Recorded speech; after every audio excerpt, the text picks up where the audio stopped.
Ramallari. Fjala është për ju, zot ministër.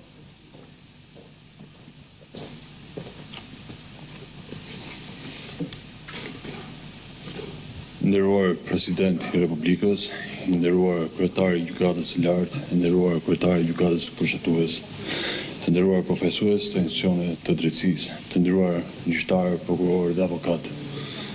Solemniteti i kësaj ceremonie, të cilën ju organizoni për herë të parë, e bën natyrshme që këtë fjalë ta nis me një falënderim për ftesën për që jenë sot këtu, si dhe me urimet e mia për një vit të ri gjyqësor të mbar me arritje të prekshme në përmbushje të misionit që keni ndaj ligjit dhe qytetarëve.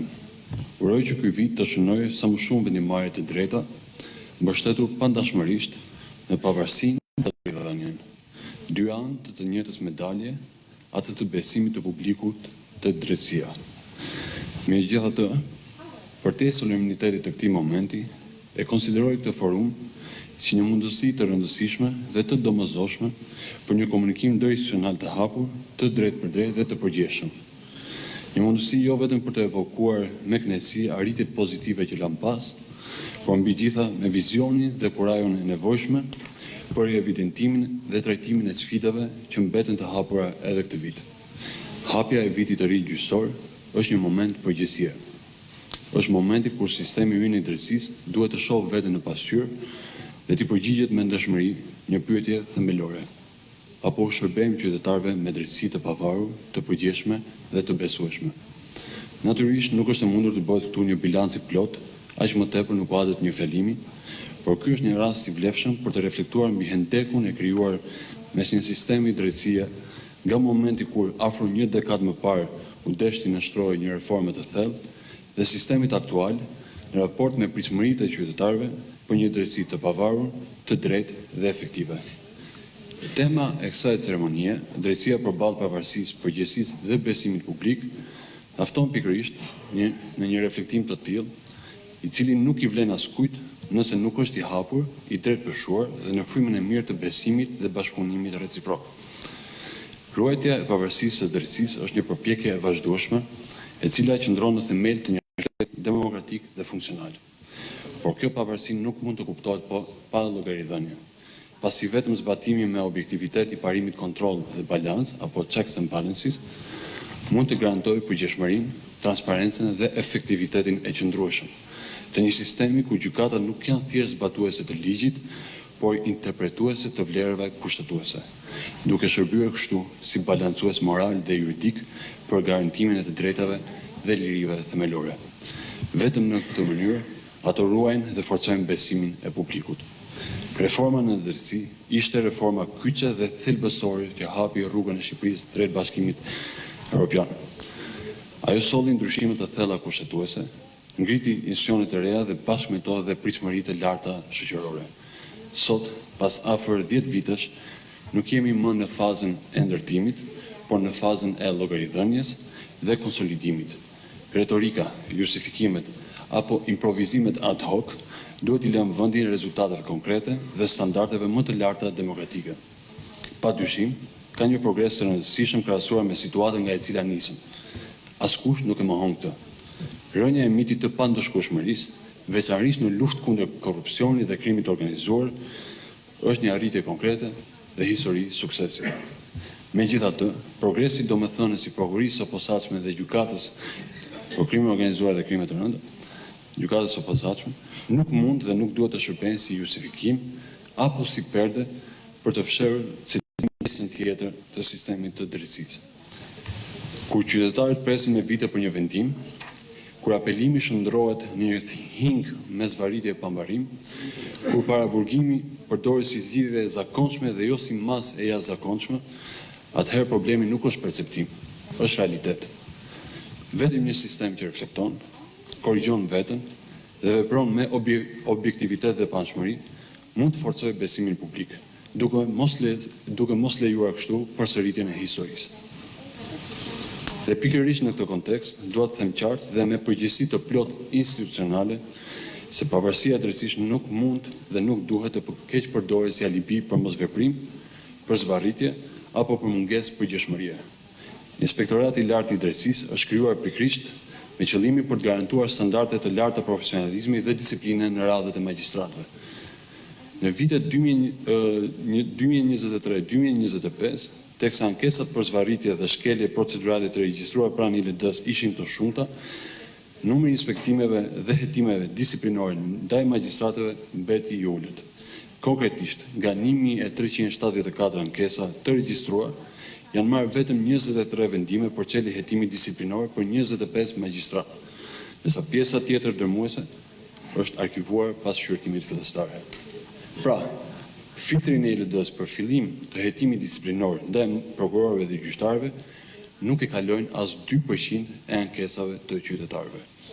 Të njëjtën kanë edhe kërkesat për verifikim të ankesave apo fillim hetimi disiplinor të përcjella nga Ministria e Drejtësisë drejt ILD-s. Ku nga 12 tilla për gjatë 2 viteve të fundit, kemi marrë njoftim deri më sot për fillim të hetimit disiplinor vetëm ndaj një gjyqtari. Një kërkesë kjo e Ministrisë së Drejtësisë iniciuar në fakt mbi ankesën e paraqitur nga një profesi diplomatike huaj në Shqipëri. Le t'i themi gjërat ashtu siç janë. Për te vështirësive për plotësimin e vakancave, për të cilat së fundmi janë ndërmarrë dhe ndryshime ligjore, nuk ka arsye bindse që të justifikojë një numër kaq të ulët procedimesh disiplinore dhe mungesën e inspektimeve proaktive. Inspektorati i lartë i drejtësisë ka një rol të pazëvendësueshëm në garantimin e disiplinës dhe standardeve profesionale. Dhe pavarësia nuk mund të kuptohet e shkëputur nga llogaridhënia, për të cilën çdo kush ka detyrimin kashi qytetarëve, po ashtu njësoj si dhe në politikbërësit. Lidhur me problematikën e stokut të dosjeve. Gjykata e lartë në fakt ka dhënë një shembull pozitiv. Gjatë vitit 2025, totali vendimeve gjyqësore të dhëna prej saj ka shënuar 6.876 vendime. Kjo do thotë se veprimtaria gjyqësore e gjykatës së lartë vitin e shkuar u karakterizuar nga një përmirësim progresiv i situatës lidhur me numrin e lartë të çështjeve gjyqësore të prapambetura, të cilat janë ndjeshëm më të ulta se viti para rendës. Ky është progres real dhe duhet vlerësuar. Por drejtësia nuk matet vetëm në marrëdhënies. Ajo matet aty ku qytetari ka kontaktin e drejtpërdrejt me sistemin, në shkallë parë, në apel, me kohën e gjykimit dhe në zbardhjen në kohë të vendimeve.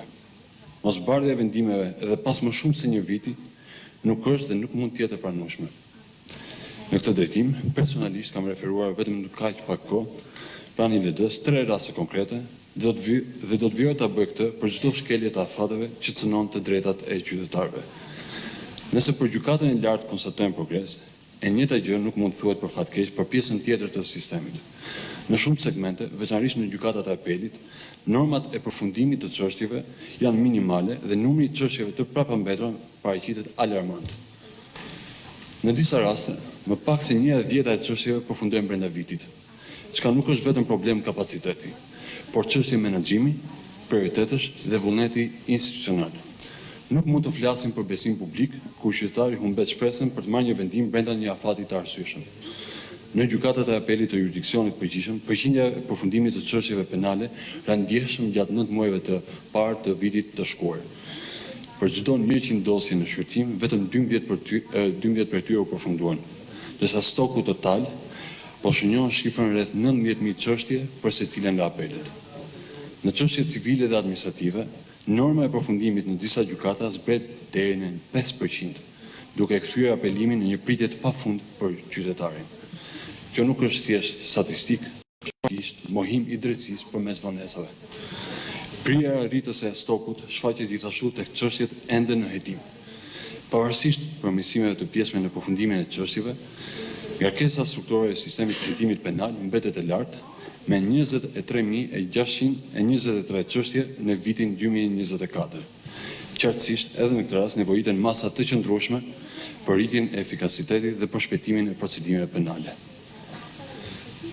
Përballë një situate stoku të lartë çështjes të papërfunduara, një nga mundësitë e humbura, ndonse me ndikim të drejtpërdrejtë në eficiencën e sistemit, është shkalla jashtëzakonisht e ulët e orientimit të çështjeve drejt ndërmjetësimit dhe forma të tjera alternative të zgjidhjes së mosmarrëveshjeve. Kuadri ligjor ekziston, mekanizmat institucional ekzistojnë, Ministria e Drejtësisë, si institucion hartuesi politikave në fushën e drejtësisë, po merr masat e nevojshme për nxitjen e përdorimit të mjeteve alternative për zgjidhjen e mosmarrëveshjeve, si instrumente real për uljen e ngarkesës së gjykatave, për përshpejtimin e zgjidhjes së konflikteve dhe sigurimin e një drejtësie të aksesueshme për qytetarët. Mos përdorimi i këtij instrumenti ka sjellë pasoja të dukshme. Gjykata të mbi ngarkuara, qytetarë të lodhur nga procese të stresgjatura dhe konflikte që zgjasin më shumë se sa është nevojshme.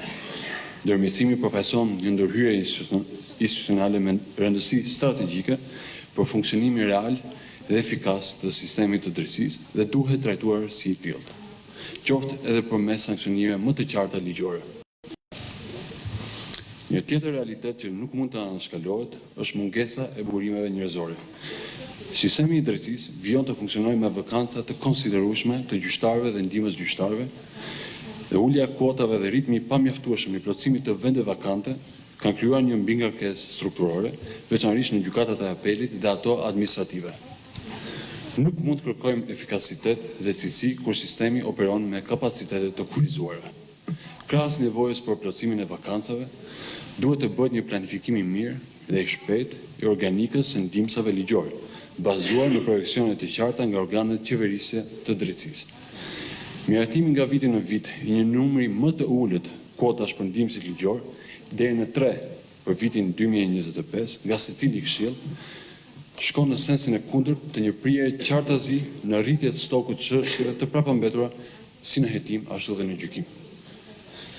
Për fat keq, Shqipëria vazhdon të mbajë një nga përqindjet më të larta të paraburgimit në Evropë. Mbi gjysma e personave që ndodhen në institucionet e ekzekutimit të vendimeve penale sot në vendin tonë janë ende pa një vendim të formës së prerë. Ndërkohë, në Bashkimin Evropian, mesatarisht vetëm një në çdo persona në sistemin penitenciar është i paraburgosur. Ky realitet tregon mungesë alternativash efektive, hezitim në vendimarrje dhe një kulturë gjyqësore që në shumë raste zgjedh rrugën më të lehtë dhe jo domosdoshmërisht më të drejtën. Paraburgimi të rrit sigurinë publike. Përkundazi, ai cënon të drejtat e njeriut dhe gërryen besimin e qytetarit tek drejtësia. Aktualisht, rreth 58% të personave në institucionet e ekzekutimit të vendimeve penale janë të paraburgosur dhe kohëzgjatja mesatare e qëndrimit të tyre në paraburgim llogaritet në 253 ditë, krahasuar me 155 ditë në vendet evropiane. Paraburgimi duhet të jetë parashtim dhe jo rregull. Kur ai zëvendëson gjykimin e shpejtë dhe të drejtë, kemi një problem serioz me standardet demokratike. Ky fenomen nuk përputhet me aspiratat një vendi që synon antarësimin në Bashkimin Evropian dhe kërkon ndërhyrje të menjëhershme. Është koha për të ndryshuar kulturën dëshkuese dhe represive, ku masa e arrestit me burg shihet si zgjidhja më e shpejtë. Por më tepër, politika e ashpër penale reflektohet edhe në masat e dënimit që zbatohen në përditshmëri, ku më shumë se gjysma e dënuarve në vendin tonë, apo 62% e tyre, u caktohet një masë dënimi nga 5 deri në mbi 20 vite burgim. Ndërkohë, në Bashkimin Evropian, e njëjta masë, pra 62% e të burgosurve, ka një marzh dënimi nga 1 deri në jo më shumë se 10 vite burgim.